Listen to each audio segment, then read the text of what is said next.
सभी को नमस्ते। आशा करता हूँ आप सभी ठीक हो। मेरा नाम है मयूर मुंदड़ा।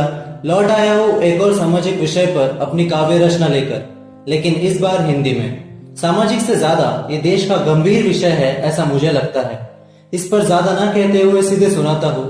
कुछ ऊंच नीच हो जाए तो माफ कर दीजिएगा, और अगर मन को छू जाए तो शेयर कर दीजिएगा।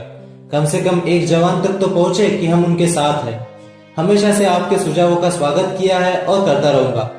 इसका शीर्षक है शौर्यम दक्षम युधे, बलिदान परम धर्म, क्योंकि बात मेरे देश की है, उसके रक्षकों की है। आज के बच्चे बड़े बुजुर्ग भी तो इस बात से वाकिफ है कि जानवरों से बदतर हो लेकिन दिखना तुम्हें शरीफ है। खुद को देखकर बता दो कि क्या वाकई इंसान बने हो तुम। खुद को देखकर बता दो कि क्या वाकई इंसान बने हो तुम। सत्य है ये कड़वा और उसको हजम करने में ही तकलीफ है।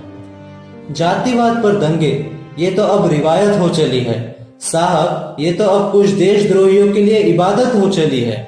तुम जिस देश में रह रहे हो उसका ख्याल खुद के बाद में कर रहे हो। तुम जिस देश में रह रहे हो उसका ख्याल खुद के बाद में कर रहे हो। इस कदर गिर चुके हो तुम कि इसी वजह से आज देश की इज्जत की बिकावट हो चली है। तुमसे जानना चाहता हूँ कि क्या तुम खुद के मुल्क के ही हरीफ हो। दूसरे मुल्कों की हरकतें छोड़ो, तुम खुद अपने मुल्क से कितने मुख्तलिफ हो।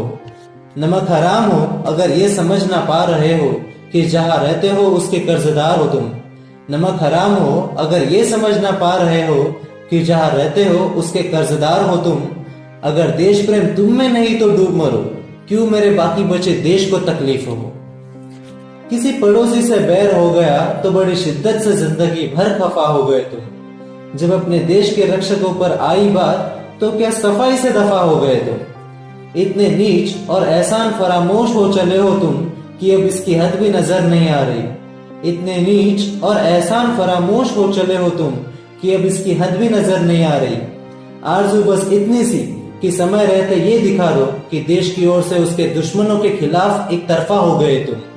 आरज़ू बस इतनी सी कि समय रहते ये दिखा दो कि देश की ओर से उसके दुश्मनों के खिलाफ एक तरफा हो गए तुम। धन्यवाद।